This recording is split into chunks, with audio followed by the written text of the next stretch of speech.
There are moments a person relives again and again, not because they want to, but because they get lodged under the skin like a splinter, festering for years until you force yourself to pull them out.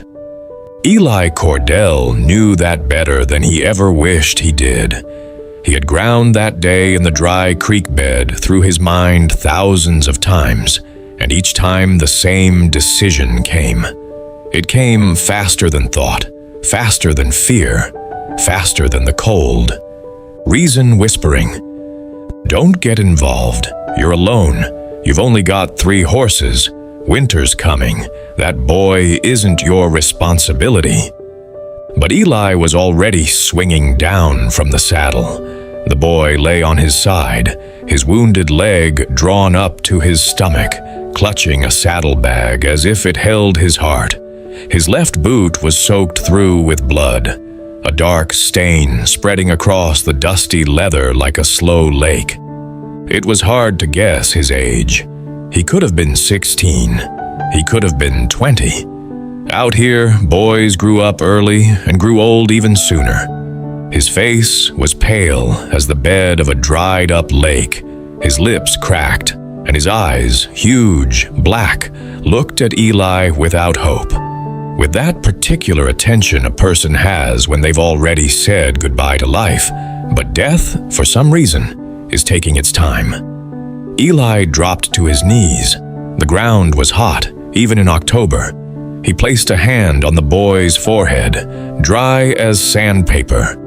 Dehydration, blood loss, shock, all of it together. Eli's kit held only an old bottle of iodine and a couple of bandages he usually saved for his horses. But he didn't think about that. He unbuckled the boy's belt, pulled off the boot, and cut the pant leg open with his knife. The bullet had passed clean through, just above the ankle, grazing the bone, but not shattering it. That was luck. Bad luck that the boy had been bleeding out for hours. Good luck that the bullet hadn't lodged inside. Eli washed the wound with water from his canteen. The boy hissed through his teeth but didn't cry out. Eli remembered that. Most men that age screamed like slaughtered pigs. This one just clenched his jaw and stared up at the sky, where a lone hawk circled, waiting to see if anyone would soon become carrion. "What's your name?" Eli asked, tying the bandage. "Samuel. Sammy." The boy's voice was hoarse, like the creak of an ungreased hinge. "Sammy, who shot you?" The boy closed his eyes. For a moment, Eli thought he'd passed out, but after a few seconds, Sammy forced out, "Silas Beck and his men." Eli froze. The name was familiar. Not because he had ever met Beck, but because the bodies he left behind spoke louder than any introduction. Beck wasn't just a bandit. He was a preacher who never carried the word of God. He was the man who, 3 years ago, slaughtered a miner's family in the Rockies because they refused to pay him for protection. He was the one people whispered about in saloons, never daring to speak his name out loud. "What's in the bag?" Eli asked. Sammy didn't answer. His fingers tightened on the leather. "If you don't tell me, I can't help you," Eli said calmly. "A land deed, my father's, and money, 2 years' wages from Johnson's ranch. Beck attacked our wagon yesterday morning. My father. He didn't make it. My mother neither. I jumped with the bag when they were already flanking us. The bullet caught me when I ran for the horse. My horse, it bolted. I walked for a long time. Then I fell." Eli looked back toward the road the boy had come from. The trail was clear. Bloody footprints stretched for hundreds of yards. The kid had dragged himself on one leg, hauling the other, and never dropped the bag. Not because he was greedy, because it was all he had left. Eli stood up. He looked at his horses, 3 of them standing a short distance away, an old gelding he'd bought for next to nothing because it limped and no one wanted it. A bay mare named Vetra. His pride, the best horse he'd ever owned. And the third, a young, half-wild one he'd been breaking for only a month and who still didn't fully trust him. He didn't think for long. He walked over to Vetra, untied his saddlebag, and slung it onto the old gelding. Then he switched the saddle. The mare snorted and cast him a sideways look, as if she sensed something wasn't right. Eli stroked her muzzle, whispered something into her ear, then turned to the boy. "Listen to me, Sammy. This mare is faster than anything in these mountains. She'll carry you. By sunset, there'll be a prospector camp at Black Creek. Tell them Eli Cordell sent you. They won't touch you. Say you're Sammy Morrow, son of Thomas Morrow. They knew Tom. He brought them flour for 2 years straight." Sammy tried to sit up. He was shaking. You're giving me your horse?" "I'm giving you a chance," Eli replied. "The horse is just the means." He helped the boy to his feet. Sammy groaned but stayed upright. Eli lifted him into the saddle, tied the injured leg to the stirrup so it wouldn't swing, and pressed the reins into his hand. Then he slipped his canteen and a small sack of hardtack into the boy's bag.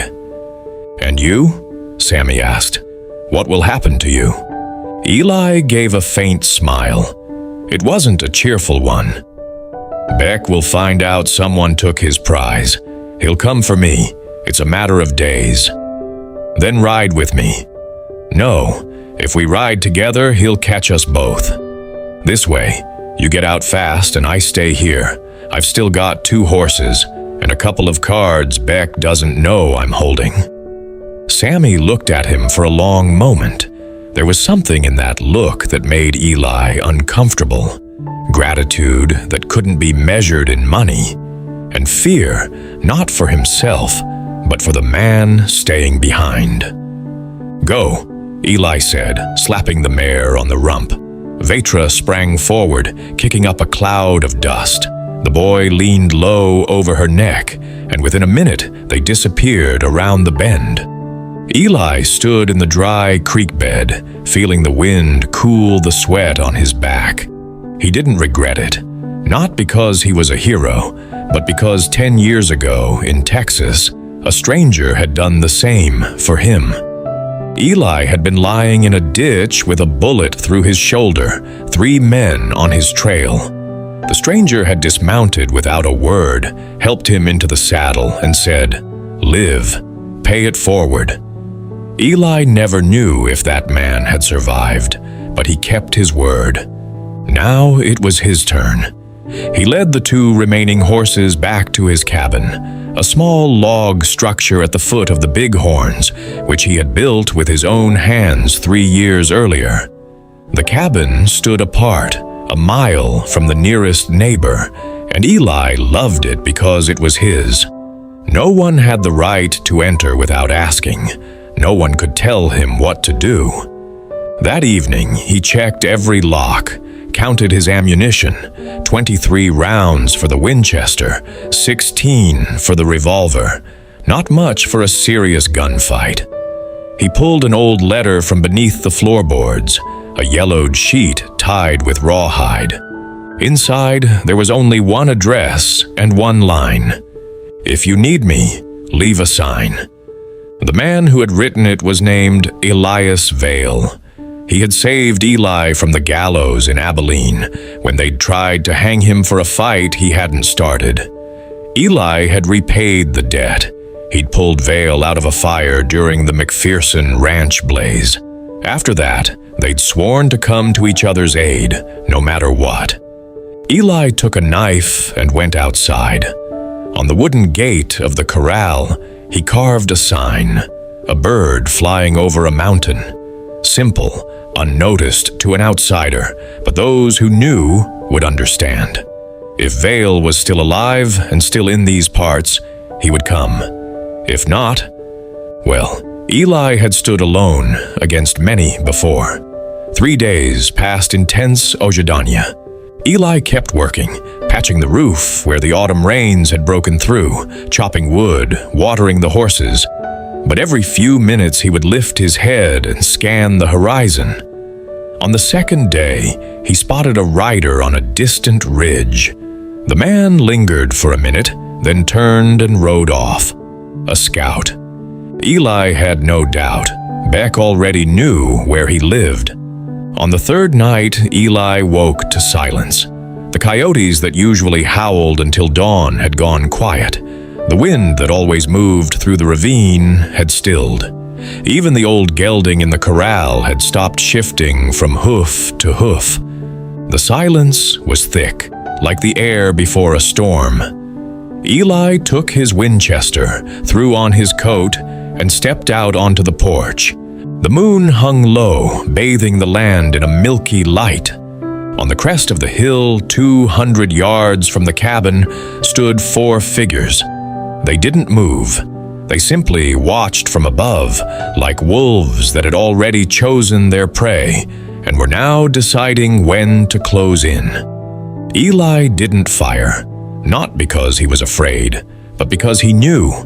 If he started now, they would scatter and return when he wasn't ready. Instead, he sat on the porch, laid the Winchester across his knees, lit his pipe, and waited. He stayed there until dawn.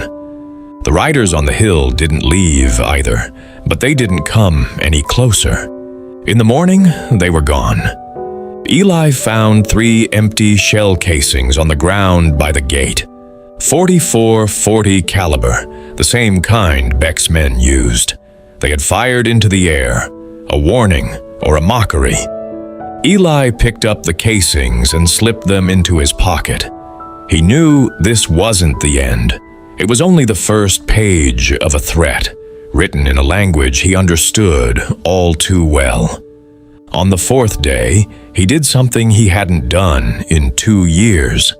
He took a shovel and spent 3 hours digging a firing position behind a large boulder on the northern slope. The place was chosen perfectly. From there, the entire yard and the road to the house were visible, while the shooter remained unseen by anyone standing at the gate. He camouflaged the position with branches and turf, leaving only a small firing slit. Then he stocked it with water and hardtack and began to wait. Beck came on the 6th day. Not 4 of them, 8. They appeared from behind the southern ridge at exactly noon, when the shadows are short and shooting is easy. 8 riders, all armed. At the front, a tall man with a long gray beard and black eyes that seemed to look through you rather than at you. Silas Beck. 2 revolvers with ivory grips hung at his belt. It was said each bore the name of a man who had died by it. Eli didn't know if that was true, but he knew Beck didn't carry weapons for decoration. Eli stood on the porch. The Winchester hung on a strap across his shoulder, muzzle down, his finger resting on the trigger guard. He didn't hide, not because he was foolish, but because in these mountains, cowardice kills faster than a bullet. Show fear, and they'll descend on you like a pack. Show them you have nothing to lose, and they'll hesitate. Beck dismounted first. His men remained in their saddles, spreading out in a semicircle. Eli counted 8 barrels aimed his way. One of them, a rifle with a scope, rare in these parts, a sniper. Beck had prepared seriously. "You Eli Cordell?" Beck's voice was low, almost gentle, the voice of a man used to being feared. "And you're Silas Beck, if the rumors are to be believed," Eli replied. Beck smiled. The smile didn't reach his eyes. Rumors often lie. Not this time. Beck took a step forward. His hands hung at his sides, but Eli could see the tension in his fingers. This man was ready to draw faster than anyone Eli had ever met. "You took what belonged to me, Cordell, the boy with the bag, My men tracked him for 3 days, and you gave him a horse and sent him south. He left with what belonged to his family, a land deed, money he earned. You killed his father and mother, Beck. That doesn't make you the owner of their property." Beck's face didn't change, but something in his eyes grew colder. "You're a brave man, or a foolish one. I haven't decided yet." Eli shrugged. "You've got time to think, but think on this. You walk away now, and we forget. No one will know you backed down. You'll tell your men you chose not to dirty your hands over something so small. But if you stay, some of you won't be riding home." One of Beck's men laughed. A young one with red sideburns sat on a bay stallion, spinning a colt in his hand like a toy. "Hey, preacher, tell him he's 1 and we're 8. Maybe he can't count." That was a mistake, because in that same instant, from the northern slope, from behind the boulder where Eli had dug the firing position, a shot rang out. The bullet struck the ground exactly 3 inches from the redhead's boot, kicking up a spray of dust and small stones. His horse shied violently, nearly throwing him. The laughter died at once. All 8 men reached for their weapons, but Beck raised a hand. He was watching Eli, and for the first time, something new appeared in his eyes. Not fear, calculation. "You've got a man in ambush," Beck said. Eli nodded. "I've got a man in ambush, and I've got a rifle and 200 yards of open ground between you and me. Your men will die first. Then your sniper. I can see him, behind that oak, 50 yards to the left. Then you.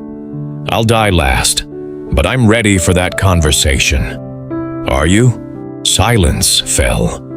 The only sounds were the wind stirring the dry grass and the horses shifting on their hooves. Beck's men glanced at one another.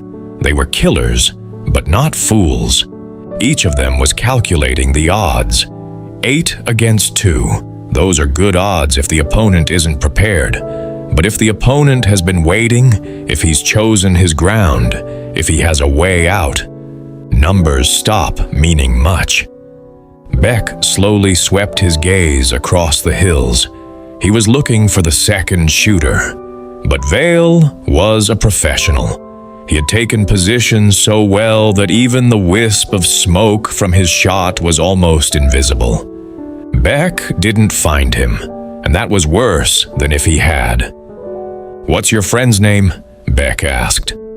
"That's not important," Eli replied. "What matters is that he doesn't miss." Beck stood there for a few more seconds. Then he turned, and without saying a word, mounted his horse. His men followed him, but not all of them.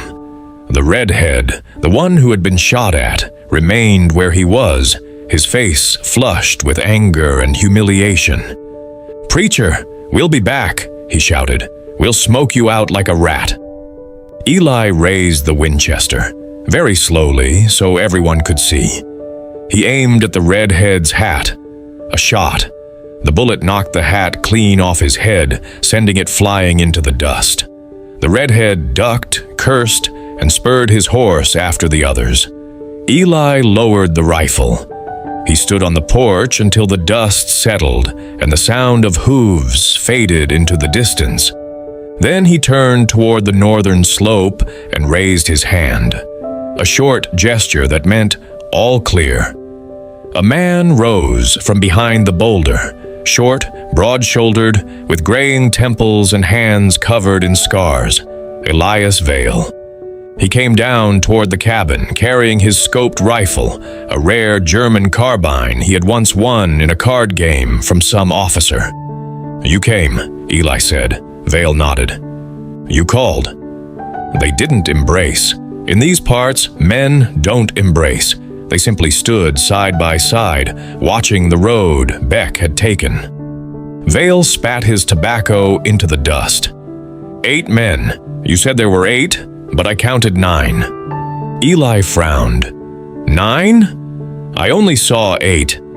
The ninth was over there, behind that rock to the right of the road, with a carbine. He didn't show himself, but I saw the grass move. He was waiting for you to lose focus, to take you out from a distance. I had him in my sights. If they'd started shooting, he would have been the first to die. Eli shook his head. Beck was more cunning than he had thought. A ninth man. A reserve, hidden in case the main group walked into an ambush. If Vale hadn't come, Eli would be dead. The thought settled on his shoulders like a heavy weight. "They'll come back?" Vale asked. "I don't know. Beck isn't a fool. He understood we were ready. Men like him don't like to take risks, but he won't forget. He'll wait for the moment when I'm alone." Vale smirked. "Then you're lucky I'm in no hurry to go anywhere. Nothing to do in Idaho anyway. Winter there is cold as hell." They went inside the cabin. Vale shrugged off his coat and sat at the table, and Eli put on the coffee. They sat in silence, listening to the fire crackle in the stove. Outside it was growing dark, and the wind began its song again. 2 days later, news arrived. Not from Beck, from the prospectors at the camp by Black Creek. They sent a boy on horseback, the same one, red-haired and freckled, about 13 years old. The boy handed over a note, written in pencil on a scrap of paper. Eli unfolded it and read, "Sammy Morrow is alive. His leg is healing. He asked me to tell you this. Thank you for the mare. I'll never give her up.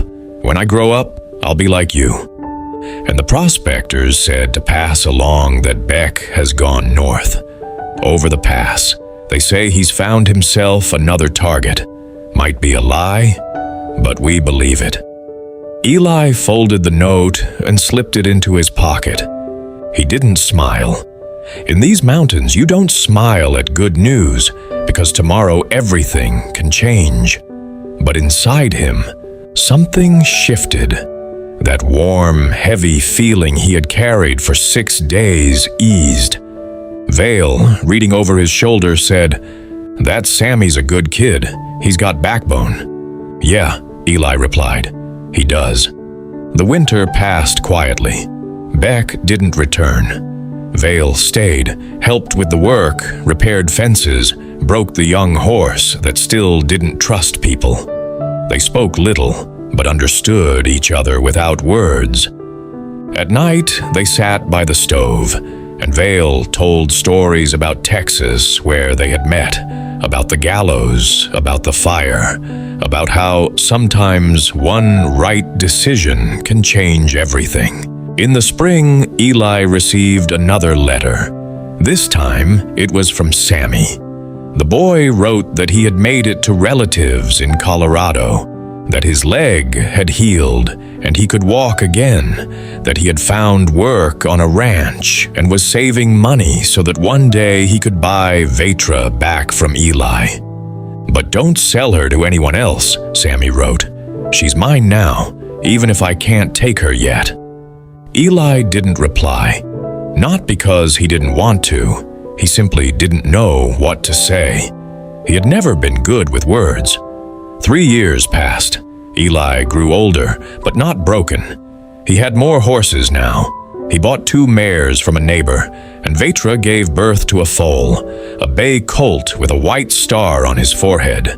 Eli named him Sammy, as a joke, or maybe not entirely. One day at the end of summer, a rider appeared on the road, alone. He rode slowly, not hiding. Eli stepped out onto the porch with his Winchester, but he didn't fire. Something about the rider's silhouette felt familiar. When he came closer, Eli recognized him. Sammy Morrow. The same boy, now a man, with a hard line to his mouth and confident movements. Behind him, on a long lead rope, walked a second horse, a bay mare with a white star on her forehead, Vetra. Sammy dismounted, walked up to Eli, and extended his hand. Eli shook it firmly, as equals. "I promised I wouldn't give her up," Sammy said. "But I thought She belongs here. This is her home. And yours? Eli looked at Vetra. She nudged his shoulder with her muzzle, as if she remembered. Then he turned his gaze back to Sammy. "You look like your father," Eli said. "I didn't know him well, but he raised a good son." Sammy lowered his eyes. "I think every day about what you did. I don't know if I could have done it, given away your best horse to a stranger. Risked everything." Eli was silent for a moment. Then he said, "You could, when the time comes. You already know what it is, to be the one who stays and the one who leaves. You'll choose right." They stood on the porch, two men brought together by a bullet and a horse.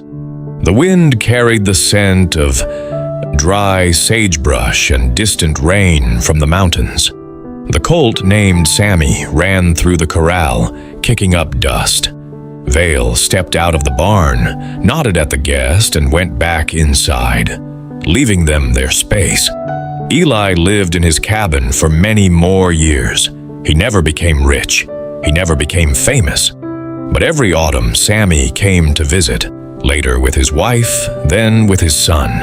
They brought tobacco, coffee, and stories, and each time they led Vetra back to him. She grew older, but remained fast and intelligent. And every time Eli saw her, he remembered that day in the dry creek bed, the boy with the wounded leg, his decision, and the quiet voice inside him that had said, "Live, then pass it on." He passed it on, and in return, he received something greater than any money. He received a story that never dies, a horse that became a legend, and a friend who once came in response to a mark carved on a gate. If this story stayed with you, leave a like and subscribe to the channel.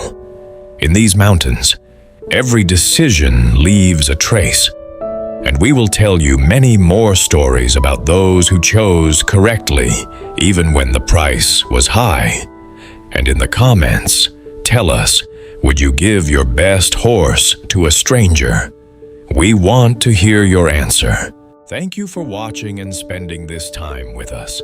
If this story touched your heart, please support the channel by liking the video and subscribing. Your support helps us continue sharing powerful stories like this. Don't forget to turn on notifications so you never miss a story.